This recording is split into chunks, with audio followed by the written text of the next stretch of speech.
Hello everyone, welcome back to my YouTube channel Pritam's Creation and welcome back to my another vlog video.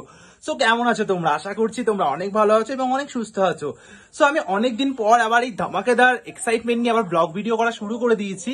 তার কারণ হচ্ছে মাঝখানে কিছু রিজনের জন্য আমার ব্লগ ভিডিও একদম করা হয়নি। সো আজকের ব্লগের টপিকটা কি এন্ড ব্লগটা কি নিয়ে হতে চলেছে তোমরা ব্লগটার সঙ্গে থাকো, তাহলেই বুঝে যাবে। আশা করছি টাইটেলের থাম্বনেল দেখে তো কিছুটা বুঝে গেছো। সো আজকে যাচ্ছি আমি আর আমার মা মিলে একটা রাইস সেরিমনি পার্টিতে। সো সেখানে গিয়ে কি কি হচ্ছে এন্ড কাদের কাদের সঙ্গে দেখা হচ্ছে এন্ড সবকিছুই তোমাদের সঙ্গে এই ব্লগে তুলে ধরবো। সো চলো তাহলে ব্লগটা দেখতে থাকো আর সঙ্গে থাকো। সো ফাইনালি আমরা রেডি হয়ে ভেনিউতে চলে যাই এবং ভাবছিলাম যে ভেনিউতে যাওয়ার আগে ব্লগটা একটু কন্টিনিউ করি, বাট তখন দেখি অলরেডি 9:30 বেজে গেছে এবং মা রীতিমতো আমাকে বকাবকি শুরু করে দিয়েছিল যে কখন যাবি করে। সো আমি ভাবলাম যে ভেনিউতে গিয়ে একেবারে কন্টিনিউ করি। ওকে, সো এখন আমরা চলে এসেছি রাইস সেরিমনি পার্টিতে। সো এখন দেখো কে কে রয়েছে।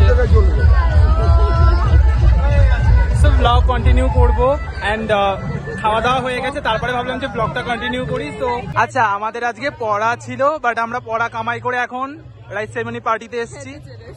তুই এই উদ্দেশ্যে কি বলতে চাস? তোরও তো পড়া ছিল কিন্তু একদিনের কামাই করার কোনো নাও।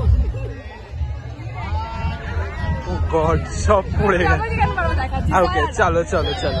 সো ভেনুতে ঢোকার পর যখন স্টলের কাছে গেলাম তখন দেখলাম যে আমার সম্পর্কে একটা দিদা আমার মামিকে ফুচকা খাইয়ে দিচ্ছে। সো বারবার বলছে যে ভিডিওতে নে। সো ভাবলাম যে একটা এই ছোট ছোট মুহূর্তগুলো ভিডিওতে ক্যাপচার করে রাখি। দেন আমরা স্টল থেকে সোজা চলে যাই ফটো সেশনের জায়গাতে এবং সেখানে গিয়েই দেখি যে সেখানে পুটু রয়েছে। হ্যাঁ, এখন তোমরা ভাবতেই পারো যে পুটুটাকে, পুটু হচ্ছে সেই দিনকে সেই পার্টির মেন চার্ম, কারণ যার রাইস সেরিমনি উপলক্ষেই আমরা সেখানে গেছিলাম। সো গিয়ে দেখি যে পুটু প্রচণ্ডই কান্নাকাটি করছিল। তার কারণ হচ্ছে ও কিন্তু ফার্স্ট টাইম এত গ্যাদারিং, এত লোকজন হয়তো একসাথে দেখছে, এটা হওয়াটাই স্বাভাবিক। সো তারপর আমরা কিন্তু সেখানে গিয়ে পুটুর সাথে খুব সুন্দর সুন্দর ছবিগুলো তুলে নিই এবং সেখানে যে ফটোগ্রাফার ছিল সেও কিন্তু আমার খুব চেনা ছিল, কারণ তার সাথে আগেও আমি অনেকগুলো শ্যুট করেছি। তারপর সেখান থেকে চলে যাই আমার খুব প্রিয় একটা মানুষ পদ্মদিদির কাছে। হ্যাঁ, এখন পদ্মদিদি আমার কেন প্রিয় সেই ডেফিনেশন যদি তোমাদেরকে দিতে যাই তাহলে একটা আরও বড় একটা ব্লগ ভিডিও হয়ে যাবে। সো সেটা না হয় পরে একদিন জানাবো। তো তারপর আমি যে আমার মায়ের কাছে, কারণ দেখো একা তো ছবি তুললে হয় না, মার সাথেও তো তুলতে হবে। সো মাকে সেই জন্য আমি ডাকতে এসেছিলাম। ফটো সেশন কমপ্লিট হওয়ার পর ভাবলাম যে পুটুর সাথে একটু বেশি টাইম স্পেন্ড করব, বাট ও এতটাই ঘ্যান করছিল। তার কারণ হচ্ছে ও সেদিন যে পাঞ্জাবিটা পরছিল সেটা পরে হয়তো ওর অনেকটাই অস্বস্তি লাগছিল। তার জন্য আমরা আর ওকে ডিস্টার্ব না করে চলে যাই ভিডিওস বানাতে। তো এখন আমরা এখানে কয়েকটা ভিডিওস বানাবো। আচ্ছা, একটু আলোর সঙ্গে কি কথা। তো আমরা এখন এখানে অনেকগুলো ভিডিওস বানাবো। তো ব্লগগুলো তো আমি কন্টিনিউ করছি এবং তোমাদেরকে দেখাতে থাকছি। তো চলো আরো আগেও লেটস কন্টিনিউ করবো। তো দেখতে থাকো আর সঙ্গে থাকো। ভিডিওস বানানোর পর আমরা ভাবলাম যে এবার একটু স্টলে যাওয়া যাক এবং স্টলে গিয়েই দেখি যে সেখানে গরম গরম পকোড়া রয়েছে এবং তার সঙ্গে কফি, এবং তার থেকে একটু দূরেই ছিল পানের একটা স্টল। সো আমি যেহেতু ঠান্ডা খাই না এবং স্টলে ছিল ঠান্ডা ঠান্ডা আমপান্না শরবত, সো ভাবলাম যে আমি খাই না তো কী হয়েছে, তোমাদের সঙ্গে সেটা রিভিউটা একটু শেয়ার করি। তার জন্য আমি স্মৃতিকে বললাম তুই একটা নে এবং সেটা কেমন খেতে সেটা একটু review they.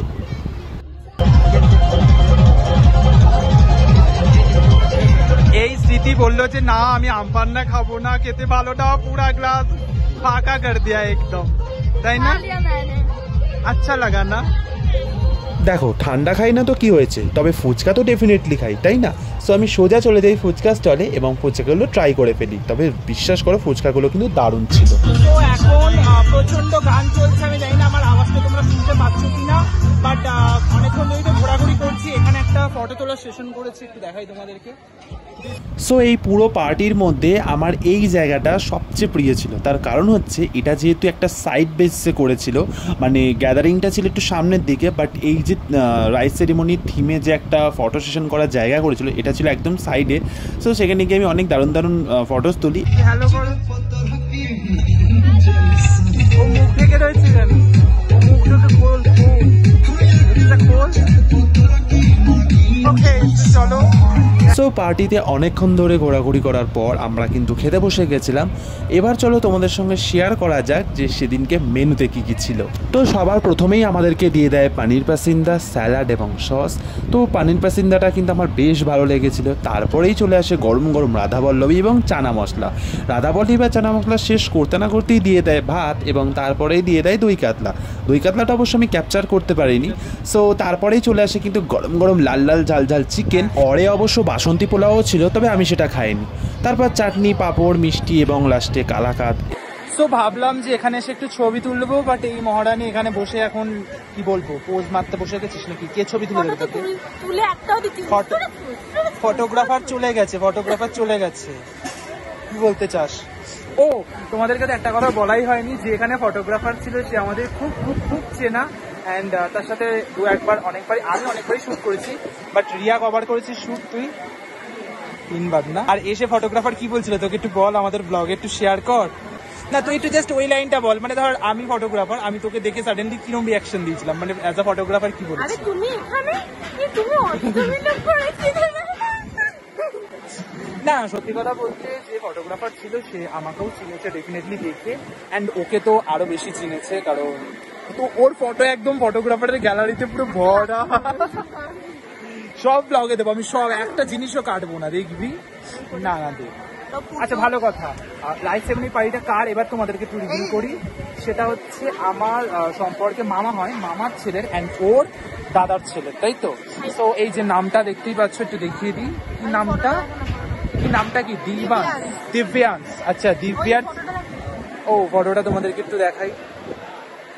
So that's why এই তো ছিল সব। সো আজকের ব্লগটা তাহলে এখানেই শেষ করছি। ব্লগটা তোমাদের কেমন লাগলো তোমরা কিন্তু অবশ্যই কমেন্ট করে জানিও, এবং ভিডিওটা যদি ভালো লেগে থাকে তাহলে অবশ্যই একটা লাইক করে দিও, এবং যদি মনে হয় যে কারোর সঙ্গে শেয়ার করা যায় তাহলে অবশ্যই একটা শেয়ার করে দিও, এবং চ্যানেলে যদি নতুন হয়ে থাকো চ্যানেলটা অবশ্যই সাবস্ক্রাইব করে দিও। চলো তাহলে দেখা হচ্ছে নতুন কোনো ভিডিওতে। ততক্ষণের জন্য ভালো থেকো, সুস্থ থেকো, টেক কেয়ার।